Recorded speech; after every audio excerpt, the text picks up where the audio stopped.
মামলার ব্যবস্থা করবা লাগে ও বাবা ওই কি এটা ওর ব্যবহার কিলানি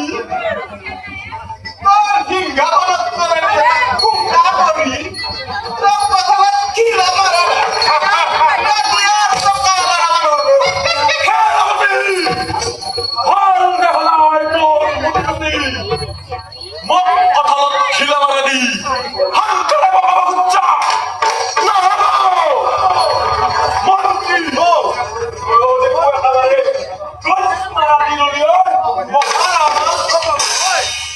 ও আগতে আমার ফালকে খুঁটি সুতি মারি